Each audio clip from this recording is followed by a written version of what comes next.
கர்த்தரின் சத்தம். கர்த்தருடைய நாமம் மேன்மைப்படுத்தப்படுவதாக. கிறிஸ்துவுக்குள் அன்பானவர்களை, இந்த நாளிலும் கர்த்தரின் சத்தம் ஒன்றை நாம் கேட்போம். எரேமியா 29:11 இப்படி சொல்லுகிறது: நீங்கள் எதிர்பார்த்திருக்கும் முடிவை உங்களுக்கு கொடுக்கும்படிக்கு நான் உங்கள் பேரில் நினைத்திருக்கிற நினைவுகளை அறிவேன் என்று கர்த்தர் சொல்லுகிறார். கர்த்தர் என்ன சொல்றாரு?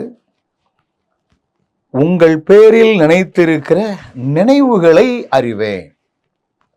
என்னை புரிஞ்சுகிறதற்கு யாரும் இல்லையே, என்னுடைய எண்ணங்களை சரியாக புரிந்து கொள்ளவே இல்லையே, நான் இப்படி அல்லவா நினைத்தேன், அவர்களும் அப்படி அல்லவா நினைக்கிறார்கள், என்னுடைய எண்ணங்களிலே சம்பந்தமே இல்லாத குற்றச்சாட்டுகளும் சம்பந்தமே இல்லாத பிரச்சனைகள் அல்லவா வந்து கொண்டிருக்கிறது, இந்த சூழலில் நான் என்ன செய்வேன் அப்படின்லாம் சில நேரங்களில் நமக்குள்ளே எண்ணங்கள் வரக்கூடிய வாய்ப்புகள் உண்டு.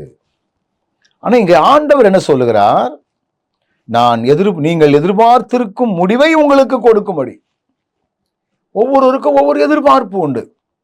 இந்த காரியங்கள் இப்படி முடிந்து விடாதா, இந்த காரியங்கள் இப்படி முடிந்து விடாதா என்றெல்லாம் எதிர்பார்க்கக்கூடிய அளவிற்கு காரியங்கள் உண்டு. எனினும் ஆண்டவரோ நம்முடைய விருப்பப்படி, நம்முடைய எண்ணப்படி, அந்த வசனம் சொல்லக்கூடிய முக்கியமான ஒரு காரியம், நீங்கள் எதிர்பார்க்கும் முடிவை அப்படின்னு ஒரு பதம் வருகிறது, அதை உங்களுக்கு கொடுக்கும்படி. எவ்வளவு ஒரு அருமையான ஒரு வார்த்தை பாருங்கள். ஆண்டவர் நம்முடைய நினைவுகளை அறிந்து நாம் எதிர்பார்க்கக்கூடிய காரியங்களை நாம் எதிர்பார்க்கின்றதின்படியே அவர் செய்யக்கூடியவராயிருக்கிறார். உங்களுடைய எதிர்பார்ப்புகள் என்ன? எந்த காரியங்கள் நீங்கள் நடக்க வேண்டும் என்று எதிர்பார்த்து கொண்டிருக்கின்றீர்கள்?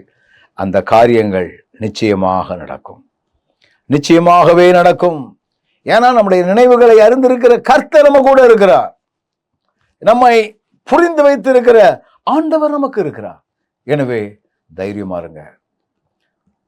என்னை யாரும் புரியலையே நினைக்க வேண்டாம், உங்களை புரிந்திருக்கிற ஆண்டவர் உண்டு என்கிற தைரியத்தோடு செயல்படுவோம். ஆண்டவர் நம்மை நிச்சயமாகவே நம்முடைய எதிர்பார்ப்புகளின்படியே நம்மை நடத்துவார்.